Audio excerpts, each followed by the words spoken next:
Week hero की पूरी story line ही अलग होती अगर सिर्फ एक छोटी सी चीज को बदल दिया जाता। सीजन 1 में सूहो कभी कोमा में नहीं जाते, सियुन भैया को कभी स्कूल नहीं बदलना पड़ता और ना ही बेक जिन की कभी मिस्टीरियस डेथ होती। वेल ये सब कैसे होता है ये तो आप जानेंगे इस वीडियो में, क्योंकि आप देख रहे हैं टर्मिनेटर को। ग्यूजिन एक नॉर्मल स्टूडेंट और एक स्कूल का नॉर्मल दिन, जहाँ नॉर्मली ही स्कूल के बैकयार्ड में बुलीज ने उनकी गुद्दी पकड़ रखी है। अच्छी कुटाई कर रहे हैं उसकी। क्यों? क्योंकि उस गैंग ने उस स्टूडेंट से एक्चुअली लड़कियों की फोटोज मंगवाई थी जिसको वो इलीगली बेचकर पैसा छाप सके। लेकिन हमारे मासूम स्टूडेंट, जिनका नाम उन्होंने क्यों रख रखा है फॉर सम रीजन, वो बहुत ही बेकार फोटो लाए जिस कारण से उनकी पिटाई सिटाई चल रही है। वही हमारे मोटे आन लग रहे हैं तो पूरी गैंग मजा बना रही है। मोटे जल्दी आ रहा, चल चल मोटे जल्दी आ, और तेज भाग मोटे। तो हमारे मोटे भैया आ जाते हैं। एक्चुअली वो खाना लेकर आए थे, उनको खाना दे देते हैं, गिर जाते हैं वहीं पर और उनकी गुद्दी भी पकड़ ली जाती है कि हे मोटे इधर से 10 अकाउंट मांगे थे ना, कब देगा तू? तो हमारे मोटे भैया भूल गए थे एक्चुअली और उन दोनों की पिटाई सिटाई करके चले जाते हैं। अब वो पड़े हुए हैं दोनों और मोटे भैया पूछते हैं चला गया क्या वो? तो जो हमारे मासूम भैया जो पिटन लग रहे थे तो वो कहते हैं कि चुपचाप पड़ा रहे, अगर उठेंगे तो फिर मारेंगे वो लोग। उसी शाम ग्यूजिन एक बिल्डिंग की छत पर चले जाते हैं वहां से सुसाइड करने के लिए। वो जिंदगी में बहुत ज्यादा बुलीड और परेशान है, लेकिन तभी उन्हें स्योंग जुन का मैसेज आता है। ये वही मेजर बुली है जो उनको बुली कर रहे थे। अपनी मोम की आईडी चुरा और मिलने आ। तो ग्यूजिन अपने मोम के रेस्टोरेंट में चले जाते हैं, लेकिन वहां जाकर एक्चुअली उनसे 50,000 वॉन मांगते हैं। तो उनकी मोम थोड़ी सी फिक्रमंद होती है, लेकिन वो कहती है कि बेटा चल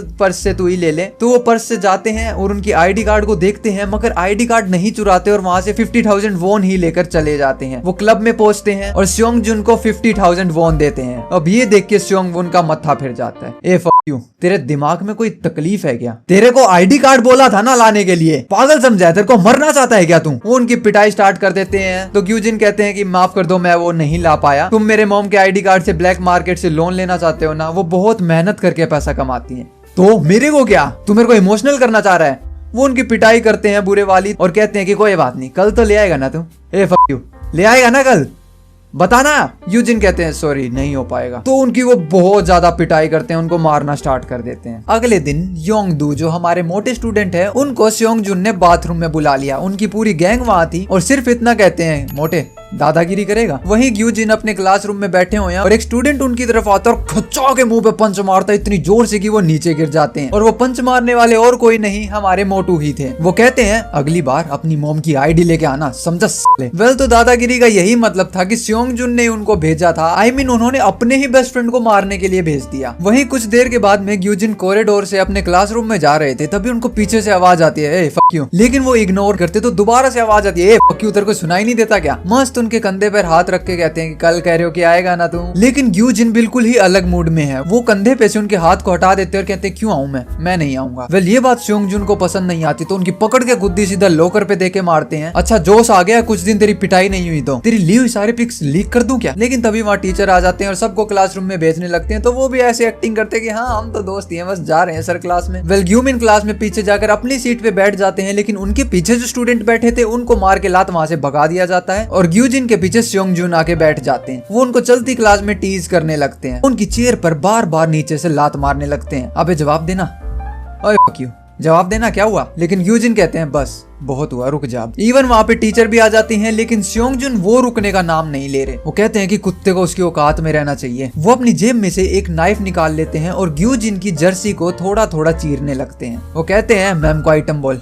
ए फक यू, चल चल मैम को आइटम बोल। लेकिन ग्यूजिन मना कर देते हैं, नहीं मानने, ले थोड़ा सा कट। अबे बोल दे, नहीं बोले कट, बोल दे, नहीं बोले फिर कट, नहीं बोले कट, नहीं बोले कट, नहीं बोले कट। वो एकदम से खड़े हो जाते हैं। अबे मत करना, जब तेरे को बोला बस कर तो रुक जाना, रुक जाना, रुक जाना, रुक जाना, रुक जाना। जब बोला है तेरे को रुक जा, उठा के वो चेयर गुस्से में सीधा टेबल के ऊपर फेंक के मारते हैं। वेल कुछ देर के बाद में लंच टाइम हो जाता है, तो ग्यूजिन अकेले कैंटीन में बैठकर उनका खाना खा रहे थे, लेकिन स्योंग जुन और उनकी गैंग वहां आ जाती है और उन्हीं का खाना लेकर उनके सर पर गिरा देती है। टोंट करने लगते हैं कि अरे बाप रे, अरे खाएगा क्या? और स्योंग जुन धीरे से उनको कहते हैं कि अब मैं तेरी जिंदगी बर्बाद कर दूंगा। वहीं ग्यूजिन खड़े हो जाते हैं। दोनों के बीच में एक फाइट होने वाली थी, लेकिन तभी टीचर आ जाए, ए क्या कर रहे हो तुम, रुक जाओ, कुछ काम होता नहीं है तुमसे, बस सारा दिन लड़ते रहते हो। यूजिन तुम ठीक हो? यूजिन कहते हैं देख के लगता है मैं ठीक हूँ। अरे उल्टा जवाब क्यों दे रहे हो, तुम्हारी फिक्र है इसलिए पूछ रहा था। लेकिन यूजिन का दिमाग बहुत खराब हो चुका था। वो गुस्से में जाते हैं, अपने खाने को सीधा ट्रैश में फेंक देते हैं और फेंकते ही पूरा गुस्सा निकालते हैं। इवन टीचर की भी आवाज आती है कि ये क्या तरीका है, वापस आओ यूजिन, लेकिन ग्यूजिन नहीं आते। वेल ये सब होता हुआ योंगडू देखने लग रहे थे और फाइनली वो छुट्टी के टाइम पे उनको कन्फ्रंट कर लेते हैं, लेकिन दोनों में से कोई भी कुछ नहीं बोलता। वो दोनों एक्चुअली खाने के लिए किसी छोटे से ढाबे पर चले जाते हैं। तो योंगडू कहते हैं मैंने सुना तूने सेयोंगजुन के ऊपर बहुत चिल्ला और इवन चेयर भी उठाकर फेंक दी। हाँ तो अबे अब वो तेरे को और सताएगा, तुझे डर नहीं लगता क्या? यार तू सहता रहता है ना, इसलिए वो तेरे को और डराते हैं। वैसे हाँ तेरा हाथ बहुत भारी है। वेल ये उस बात पे कह रहे थे कि उन्होंने थप्पड़ मारा था, उसके बाद से अब तक सॉरी नहीं मांगी थी, तो हमारे मोटू भैया ने यहाँ पे सॉरी मांग ली। वेल उन्होंने ये भी कहा कि मैंने सुना तूने सेयोंगजुन के ऊपर चिल्लाया, तो ये कंफर्म हो जाता है कि वो दोनों अलग अलग क्लास में हैं। ग्यूजिन योंगडू को एक एडवाइस देते हैं कि तू मेरी बात मान, अगर तुझे गुस्सा आता है तो या तो उनको वापस मार या उनको गाली दे, कुछ कर। लेकिन योंगडू कुछ करे ना करे कुछ और बखेड़ा जरूर हो जाता है। जहाँ वो खाना खा रहे थे वहाँ एक्चुअली एक फाइट स्टार्ट हो जाती है और उसी फाइट के अंदर कोई एक हैंडसम टोल सेक्सी स्मार्ट बंदा आकर सभी की पिटाई कर देता है, but not with the hands but with the guns. लेकिन वो कोई रियल गन नहीं थी, वो एक नर्फ गन थी, क्योंकि साउथ कोरिया में गन्स रखना अलाउड नहीं है। इस फाइट को देख के ग्यूजिन बहुत ज्यादा इंस्पायर्ड हो जाते हैं, तो वो उन शख्सियत से कहते हैं रुको क्या तुम मुझे गन चलाना सिखाओगे? तो वो शख्सियत ग्यूजिन को एक नर्फ गन स्टोर में ले जाते हैं और अच्छी तरीके से बताते हैं कि पहले एम करो, अपनी सांसों को कंट्रोल करो, हाथ की कंपन को थामो और ट्रिगर दबा दो। एक बार नहीं जबकि ग्यूजिन बार बार ट्रिगर दबा देते हैं और कहते हैं कि भाई तुमने तो मेरे अंदर एक अलग ही हिम्मत डाल दी। वही वो शख्सियत योंगडू को भी गन देती है और कहते हैं कि तुम भी ट्राई करो, लेकिन योंगडू भैया वो थोड़े से डरे हुए हैं कि मैं कर पाऊंगा क्या? वही शाम को यूजिन अपने घर पर आ जाते हैं। उनकी मॉम पूछती है कि बेटा तुम आ गए, लेकिन वो बहुत ज्यादा थके हुए थे और उनसे बात करे बिना इतना ही कहते हैं कि मैं सोने जा रहा हूँ। बाद में उनकी मॉम उनके रूम में आती है और कहते हैं कि बेटा खाना तो खा लो, लेकिन वो कहते हैं कि अब मैं बड़ा हो गया हूँ और मैं अपना ख्याल खुद रख सकता हूँ। वेल उनकी मॉम भी कहने लगती है कि हाँ तुम बहुत बड़े ही हो गए हो, अब तो तुम्हें हमारी जरूरत भी नहीं है।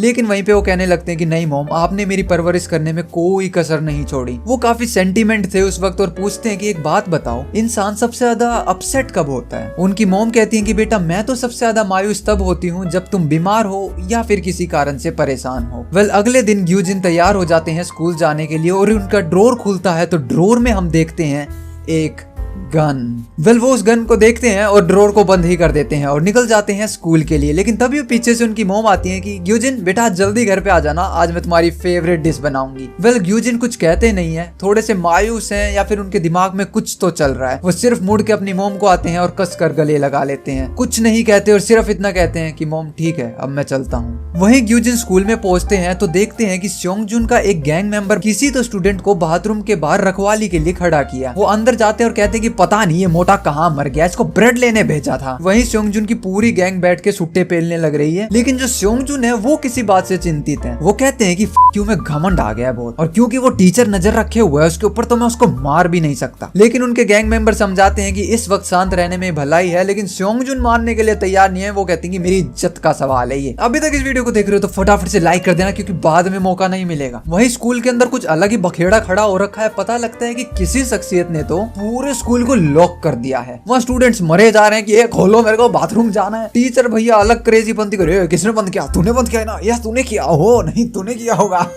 वेल किसी को नहीं पता, लेकिन किसी ने तो पूरे स्कूल को लॉक कर दिया है। वेल क्योंकि ग्यूजिन ने देखा था कि बाथरूम के सामने पहरेदारी लगवा रखी है, तो वहां से वो भागते हैं सीधा अपने क्लास में और बैग को खोल के देखते हैं और हम देखते हैं कि बैग के अंदर वो ही गन रखी हुई है जो उनके ड्रॉर में थी। वेल वो लेजिट ड्रॉर से गन को उठा लाए थे, लेकिन इससे पहले वो उस गन के साथ कुछ भी करते हैं, क्लास के प्रेसिडेंट वहां जाते हैं और कहते हैं कि एक यूजिन तेरे को टीचर्स रूम में बुलाया है, जल्दी जा। वेल अब टीचर ने बुलाया तो सबसे पहले वहां भागना जरूरी था। वहीं बाथरूम में जो अलग सुट्टेबाजी चल रही है उसके अंदर सेयोंगजुन परेशान है कि करूं तो करूं क्या। तभी उनके गैंग मेंबर आइडिया देते हैं कि ये बॉस वो देखो, वो इशारा करते हैं टॉयलेट ट्रैश कैन की तरफ। वेल ये देखते ही सेयोंगजुन के दिमाग की बत्ती जल जाती है और वो सीधा गैंग मेंबर को कहते हैं कि ए जा फक यू का बैग उठा के ला। यहाँ से हमारे ग्यूजिन भैया क्लास से निकले नहीं कि वहाँ से गैंग मेंबर क्लास में घुसे नहीं। वही सर हमारे दूसरी तरफ अलग परेशान चल रहे हैं कि बेटा ढूंढा क्या किसी को? नहीं सर यहाँ पे भी ताला लगा हुआ है हर तरफ। आई मीन यार मैं स्कूल में होता और मेरे स्कूल में ऐसा ताला लग जाता मजा आ जाता है। आई मीन मैथ का लेक्चर कैंसिल, इंग्लिश का कैंसिल, अब पूरे स्कूल में बखेड़ा खड़ा हो रखा है, तो सारे स्कूल के क्लासेस के बच्चे बाहर घूम रहे हैं। फुल हेवन सीन मेरे लिए होता। तो वेल मजे आ रहे हैं, स्टूडेंट्स तो वहाँ काचे काटने लग रहे हैं, सर परेशान होने लग रहे हैं। वेल तभी ग्यूजिन भैया टीचर रूम से वापस आ जाते हैं। वो कॉरिडोर में से आते हुए योंगडू की क्लास की तरफ देखते हैं, वहाँ अंदर अलग बखेड़ा चल रहा है। दो स्टूडेंट पकड़ के हमारे मोटे भैया को सूतने लग रहे हैं, गिरा दिया नीचे, ले लात घुसंड की। मोटे तब तेरे को बुलाते हैं तो आता क्यों नहीं? वेल ये देखते ही ग्यूजिन काफी गुस्सा हो जाते हैं और सीधा भागते हैं अपने क्लासरूम की तरफ। अपने क्लासरूम में एंटर करते हैं, बैग उठाते हैं उनके मन में थी बैग में से गन निकालने की, मगर बैग में था कचरा। या सेयोंगजुन की गैंग ने काम कर दिया और वो कचरा देख के वो बौखला गई और तभी पीछे से आवाज आती है, ए फक यू, इसे ढूंढ रहा है क्या? हमें मारना चाहता है क्या तू? वो भी इस खिलौने के साथ में। अरे बोस, ये तो बिल्कुल एक रियल गन जैसी लग रही है। वो उनके माथे पे बंदूक रख देते हैं। ए, तेरे को डर लग रहा है क्या? अरे मेरे को तो बिल्कुल डर नहीं लग रहा, चला दूं क्या? वो मजाक में सीधा पॉइंट कर देते हैं ग्यूजिन के फेस के ऊपर। अब ग्यूजिन भैया ये देख के कांप उठे, सिर्फ एक बात कह रहे हैं, ट्रिगर मत दबाना प्लीज। लेकिन तभी सेयोंगजुन अपने पंटरों को भेज देते हैं, पकड़ इसको। वो उनको पकड़ लेते हैं और वो सीधा माथे पर ही बंदूक रख देते हैं। बोल, दबा दूं क्या? मार दूं क्या? चला दूं गोली? वो काफी ज्यादा छटपटाने लगते हैं तो सेयोंगजुन उनके ऊपर एम नहीं कर पाते, तो वो टाइटली पकड़ने को कहते हैं कि इसको ढंग से पकड़ रहे। सेयोंगजुन बार बार कह रहे हैं कि बस ट्रिगर मत दबाना प्लीज, मत दबाना, ट्रिगर मत दबाना। और वो अपनी उंगली रख देते हैं ट्रिगर के ऊपर। लेकिन इससे पहले ट्रिगर दबता, सभी स्टूडेंट्स की भागने की आवाज आती है। सेयोंगजुन पीछे मुड़ के देखते हैं तो सब स्टूडेंट्स भागने लग रहे हैं। वो कंफ्यूज हो गए, अरे अभी तो मैंने ट्रिगर भी नहीं दबाया। और ये कहते हुए वो गन की तरफ देखते हैं और एक्चुअली ट्रिगर को दबा देते हैं और सीधा बुलेट निकलती है, कांच पे लगती है और विंडो के कांच को तोड़ देती है। ये देख के पंखे फट गए पूरी क्लास के। ए यो, वो तूने इसके अंदर असली गोली भर रखी है? तू हमें सचमुच मारना चाहता था? हाँ, मैं तुम सबको सच में मारना चाहता था। ए, पकड़ रही इसको, अभी इसका पत्ता काटता हूँ, यहीं पे भर देता हूँ सारी गोली इसके अंदर। वहीं हमें पता लगता है कि टीचर ने ग्यूजिन को जो टीचर्स रूम में बुलाया था, वो इसलिए बुलाया था क्योंकि पुलिस का स्कूल में फोन आता है कि आपका कोई स्टूडेंट तो एक्चुअली गन लेके आया है। हमें उसका नाम नहीं पता, लेकिन मोबाइल नंबर पता है। तो यही टीचर अपने कंप्यूटर के अंदर मोबाइल नंबर फीड करती है तो नाम आ जाता है। और वो जैसे ही नाम देखती है, वो नाम था योंगदू। वहीं हम देखते हैं कि योंगदू भैया के चेहरे पर खून लगा हुआ है और लेजिट किसी को गोली मार देते हैं। तुझे बोल रहा था ना, रुक जा। सॉरी होंगदू, सॉरी, प्लीज माफी। ना, माफी मत मांग प्लीज, अच्छा नहीं लगता। धड़ मार देते हैं उनको, लेजिट मार देते हैं। पूरी क्लासरूम के अंदर से सारे स्टूडेंट भाग गए, उनके पास में इतनी सारी गन्स हैं। वहीं सेयोंगजुन क्लासरूम से बाहर जाकर देखते हैं कि चल भी क्या रहा है। वो देखते हैं कि कॉरिडोर में बच्चे भाग रहे हैं। वो मुंडी बाहर निकालते हैं, वो देखते हैं योंगदू कॉरिडोर में गोली चला रहे, ओपन फायर। ये देख के जो पंखे फटे सेयोंगजुन के, वो भागे सीधा, हट। सबको धक्का देते क्लासरूम से बाहर भागने की कोशिश कर रहे हैं। बट द प्रॉब्लम इज, जो हमारे किलर भैया है वो कॉरिडोर में ही खड़े हैं। तो अब कॉरिडोर में तो कोई बाहर जा ही नहीं रहा, तो वो क्लासरूम में ही एंटर कर जाते हैं और जैसे स्टूडेंट्स को देखते हैं सबके ऊपर गोली चला देते हैं। लेकिन वो तभी ग्यूजिन को देखते हैं, अरे ग्यूजिन, तुम यहाँ पर हो, फिक्र मत करो, कोई बाहर नहीं भागेगा, मैंने पूरा स्कूल लॉक कर दिया है। तो या वो लॉक करने वाले भी हमारे मोटू भैया ही थे। I mean, इनको देख के कहीं से नहीं लगा था कि ये इतने क्योटिक जाएंगे। तभी वो ग्यूजिन भैया के हाथ में एक रिवॉल्वर पकड़ा देते हैं और कहते हैं, जा अपना हिसाब पूरा कर, मार दे सबको। वहीं स्टूडेंट्स अपनी जान बचाने के लिए भागने लग रहे हैं, लेकिन अब भाग के जाएंगे कहाँ, पूरा स्कूल बंद है। तो उस कांच के गेट के पास में इकट्ठा हो जाते हैं। वहीं पीछे से जो स्टेयर से स्टूडेंट आ रहे थे, वो लुढ़कते हुए नीचे आ रहे हैं, या क्योंकि स्टेयर्स पे ओपन फायरिंग हो रही है। कईयों के पीठ पे गोली लगी, वो नीचे गिर गए। और जैसे योंगदू देखते हैं स्टूडेंट्स की भीड़, सबके ऊपर गोली फायर कर देते हैं। सभी अपनी जान बचाकर वहां से दूसरी तरफ भागते हैं। कुछ के पीठ में गोली लगती है, कुछ के पाँव में गोली लगती है। अभी तक इस वीडियो को देख रहे हो तो फटाफट से सब्सक्राइब कर दो, क्योंकि बाद में मौका नहीं मिलेगा। लेकिन इसी बीच वहां पर पुलिस आ जाती है और वो बाहर से दरवाजे को एक्चुअली तोड़ देते हैं, जिससे स्टूडेंट अपनी जान बचाकर वहां से बाहर भाग जाते हैं। बचे हुए जो स्टूडेंट्स जो किसी और फ्लोर पे थे, वो सभी इकट्ठा होकर भाग जाते हैं स्कूल की लाइब्रेरी में। वो लाइब्रेरी में जाते हैं, दरवाजों को बंद करते हैं और उसके सामने बड़ा सा डेस्क अड़ा देते हैं। ये जल्दी करो, वो आने वाला होगा। और योंगदू वहां आ जाते हैं। उनकी आंखों के सामने थे सेयोंगजुन। वो सीधा उनके ऊपर पॉइंट करते हैं, ट्रिगर दबा देते हैं, but magazine was empty. Even वो दोबारा से रिलोड करते हैं, दोबारा चला देते हैं, लेकिन गोली नहीं चलती। मानो सेयोंगजुन की जान बच गई और वो वहां से भाग निकले। लेकिन अब योंगदो ने पूरी गन ही स्विच कर ली। वो आ जाते हैं शॉर्ट गन के ऊपर, एक गोली और पूरा कांच तितर बितर हो जाता है। वो घुस जाते हैं लाइब्रेरी में, चिल्लाकर कहते हैं कि मैंने तुम तीनों को अंदर आते हुए देखा है। वो इशारा था सेयोंगजुन और उनकी गैंग की तरफ। मैं यहाँ किसी को हानि नहीं पहुंचाऊंगा, बस ये तीनों यहाँ से बाहर आ जाओ और मैं सबकी जान बख्श दूंगा। उन तीनों में से एक तो बाहर जाने वाला था, लेकिन सेयोंगजुन उसे रोक लेते हैं, बेवकूफ है क्या, बैठा रहे यहीं पे। लेकिन तभी वहां से टीचर बाहर आते हैं। वो कहते हैं, योंगदू बेटा, ये मैं हूँ तुम्हारा टीचर, शांति से बैठ के बात करेंगे बेटा। योंगदू सिर्फ इतना कहते हैं, अब बात करोगे सर आप? मैं आपके पास आया था, मदद मांगी थी, आपको बोला था मैं मुश्किल में हूँ। या बेटा आई नो, बट अब मैं सब ठीक कर दूंगा। हमारा योंगदू ऐसा नहीं था बेटा। तो कैसा पसंद है सर आपको, जिसके पैसे लूटे जाते हैं उसके बावजूद उसको पीटा जाता है? नहीं बेटा, ऐसा कुछ नहीं है, गुस्सा थूक दो। नहीं, अब बहुत हुआ। और सीधा ओपन फायर टीचर के ऊपर। टीचर भैया की जैसे तैसे गुद्दी बच गई। तभी एक स्टूडेंट बता देते हैं कि सेयोंगजुन के गैंग मेंबर यहाँ पर हैं। वो गैंग मेंबर कहते हैं, अबे क्या कर रहा है तू? लेकिन वो कहते हैं, मैं नहीं मरना चाहता तेरे कारण। लेकिन अब लाइब्रेरी इतनी बड़ी थी, वहां इतने बुक शेल्फ्स थे, तो योंगडू को आइडिया नहीं आया कि आवाज कहाँ से आ रही है। वो बुक शेल्फ्स के अंदर ही घुस जाते हैं। इवन दो स्टूडेंट्स को देखते हैं, गन पॉइंट करते हैं, लेकिन मारते नहीं। वेल उनका सिर्फ एक निशाना थे, वो थे स्योंगजुन। वो भागते हैं, उनके आगे पीछे कुछ स्टूडेंट्स भागते हैं, लेकिन वो किसी को नहीं मारते। तभी उनकी नजर पड़ती है स्योंगजुन के गैंग मेंबर के ऊपर। वो सीधा गोली चलाने वाले होते हैं, लेकिन वो राइट मुड़ जाते हैं। तभी लेफ्ट से मुंडी निकालते हैं खुद स्योंगजुन। और भैया जो सिनेरियो अपनी आंखों के सामने देखते हैं, देखते के साथ में बंदूक धाड़, और तभी अपना चेहरा हटा लेते हैं। जैसे तैसे बच गए, नहीं मुंह पे शॉटगन पड़ती। लेकिन अब योंगडू उनको पकड़ लेते हैं। स्योंगजुन टेबल के पीछे खड़े हैं, हमारे मोटू भैया टेबल के इस तरफ खड़े हैं, गन को माथे के ऊपर पॉइंट किया हुआ है। इससे पहले वो गोली चलाते, तभी पीछे से पुलिस ऑफिसर आ जाते हैं हाथ में मोटी सी बुक लेकर, और सीधा उनकी बंदूक को ऊपर की तरफ पॉइंट कर देते हैं। गोली चलती है, लेकिन वो छत पे लगती है और मोटू भैया की गर्दन पे पड़ता है सीधा एक कराटे, जिससे वो अनकॉन्शियस हो जाते हैं। वेल यहाँ पे एक दिमाग वाली चीज काफी अच्छी ये थी, क्योंकि वो शॉर्ट गन है, अगर उसका ट्रिगर दबा तो नोजल में से बुलेट इतनी तेजी से निकलती है कि नोजल हीट अप हो जाती है, और अगर आप नोजल को हाथ से पकड़ोगे तो भैया हाथ जल जाएगा। दैट्स व्हाई यहाँ पे उन्होंने बुक का यूज किया, और ये चीज काफी अच्छी दिखाई गई। वेल वो कहते हैं कि मैं पुलिस हूँ और आई होप यहाँ पर सभी सेफ हैं। सभी स्टूडेंट्स वहाँ से बाहर निकलते हैं। स्योंगजुन भी कहते हैं कि हाँ थैंक यू सर, सब सेफ हैं। वो वहाँ से जाने लगते हैं, लेकिन तभी एक और फायरिंग की आवाज, धड़। स्योंगजुन सीधा जमीन के ऊपर अपने हाथ के बल रेंगते रेंगते पीछे आ रहे हैं। बुक शेल्फ के पीछे से निकलती है एक बंदूक, और वो बंदूक किसके हाथ में थी? ग्यूजिन भैया के हाथ में। ग्यूजिन ने रिवॉल्वर स्योंगजुन के माथे के ऊपर रखी हुई है। उनका हाथ कांप रहा है, आंखों में आंसू, दिल में दर्द, दिमाग में परेशानी है।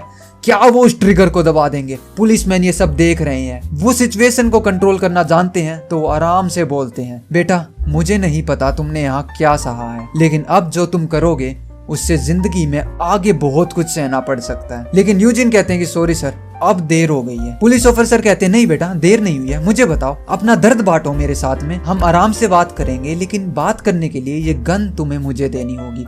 वो धीरे धीरे गन के पास में अपना हाथ ले जाते हैं और उस गन को पकड़ लेते हैं। ग्यूजिन भैया की आंखों में आंसू आ जाते हैं और रोने लगते हैं कि आप जानते नहीं ये कितना बड़ा कमीना है ये। वो गन को छोड़ देते हैं, रोने लगते हैं। पुलिस ऑफिसर उनको गले लगा लेते हैं और कहते हैं कि बेटा तुमने बिल्कुल सही फैसला लिया। इवन दो उसके बाद पुलिस आ जाती है, हमारे मोटू भैया को तो गिरफ्तार करती है, साथ में ग्यूजिन को भी कर लेती है। उनकी मॉम ये दूर से देख रही है, चिल्ला रही है कि बेटा तुमने नहीं किया, ऐसा बोल दो ना प्लीज, मेरे बेटे को क्यों गिरफ्तार कर रहे हो? ग्यूजिन भैया कुछ भी नहीं कहते, उनकी आंखों में नमी है, दिमाग में परेशानी, दिल में दर्द है, और उनको कार में बैठा दिया जाता है और वहां से ले जाते हैं। And that's why I said कि बेइजिन की डेथ मिस्टीरियस नहीं होती, वो लेजिट उनको बंदूक से उड़ा देते हैं। वेल इस वीडियो को यहाँ तक देख रहे हो तो कमेंट कर देना वीक हीरो क्लास 3, ताकि मैं समझ जाऊं आप इस वीडियो को यहाँ तक देख रहे थे। बाकी इस वीडियो को प्लीज हाइप कर देना, ताकि ये आपकी जैसी और भी प्यारी अच्छी ऑडियंस तक ये वीडियो पहुंच सके। बिना लाइक और सब्सक्राइब करे आप जा नहीं सकते, क्योंकि आप देख रहे थे टर्मिनेटर को। Peace out.